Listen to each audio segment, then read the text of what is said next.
Every time racism against Northeast residents is discussed, someone says, but what about reverse racism? So let's be clear. When someone calls you chinki, when they ask if you need a visa in your own country, when they reduce your profession to your face, is that racism or just prejudice? Not every prejudice is the same, and not every prejudice is racist, and pretending it is protects the problem. Before we move ahead with this topic, a small request: if you value the work we do, consider becoming a member of EastMojo. Our membership begins at 200 rupees a month, and your support helps us continue independent journalism here in the Northeast. Back to the topic. Racism is not simply a dislike. It is not just rudeness. Racism is when someone's physical features, their eyes, their face, their skin tone are used to question their belonging. Racism is denying you what is yours because someone else believes you are not capable enough.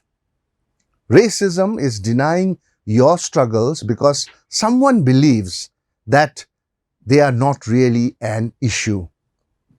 Racism and prejudice are not the same because prejudice is just that, prejudice.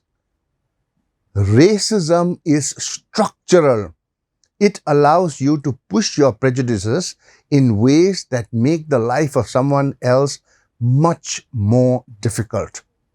When a student from Manipur in Delhi is mocked for how he looks, when a professional from Nagaland is asked if she needs a visa, when a young woman from Arunachal is told to go back to China, that is racialized exclusion.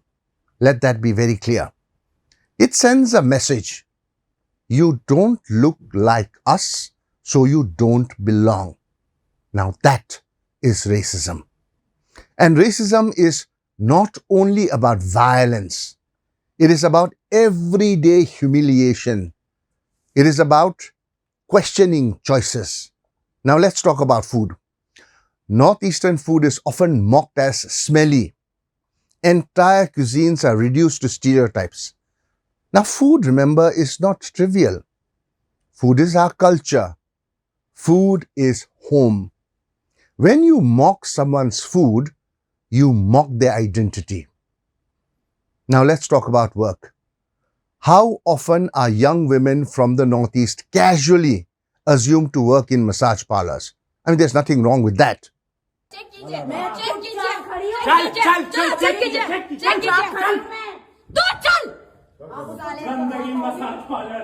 How many men are called bahadur? As if every Nepali-looking or Northeastern man must be a watchman and hence speak in a certain manner.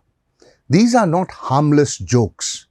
They assign low status or hypersexualized roles based purely on appearance.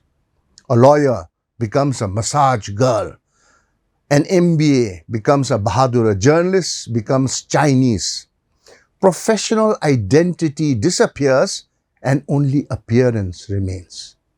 That is dehumanizing. This is not about isolated incidents. It is a pattern. In 2014, Nido Tania died after being assaulted following racial taunts in Delhi, just the way he looked. Recently, last year in 2024, Angel Chakma was killed after facing hostility linked to identity. Students continue to report housing discrimination in major cities. Women are stereotypes because of how they dress. Notice the repetition, the trigger, appearance. The outcome? Exclusion. The response, often slow, that is not a coincidence. Now, this is structural. Now, let's address the difficult question honestly. Yes, discrimination exists within the Northeast. There's no denying that.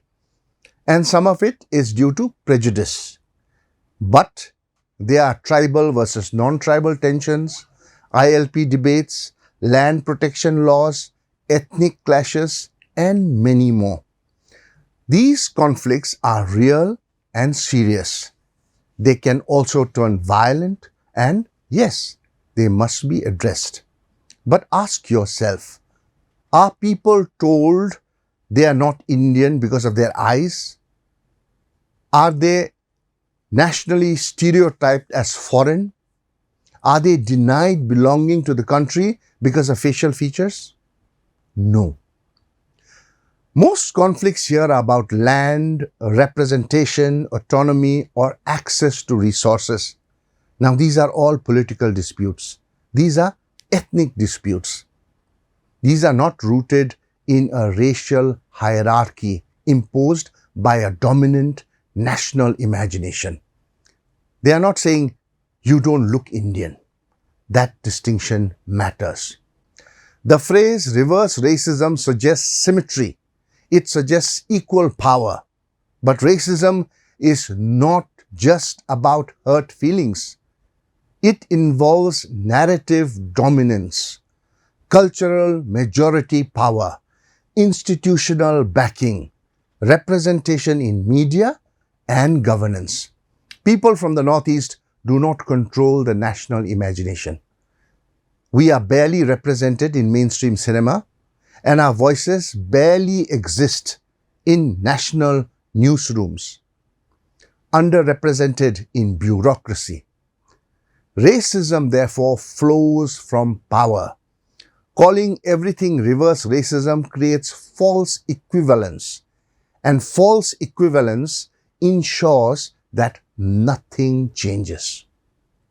Mocking our food, reducing our professions, calling us bahadur, sexualizing our women, questioning our nationality. Now that is racialized exclusion.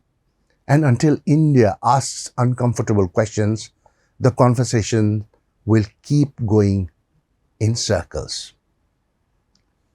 Before I wrap, a quick reminder, if conversations like this matter to you, if you want journalism that asks uncomfortable questions and talks about issues that matter, then support us. Most of you probably spend 200 to 300 rupees on a cup of coffee without a second thought. The same amount per month will keep independent journalism alive.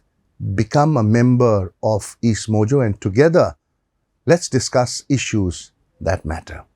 Don't forget to like, share, and subscribe to East Mojo. For any queries, put them down in the comments section below and press on the bell icon for notifications.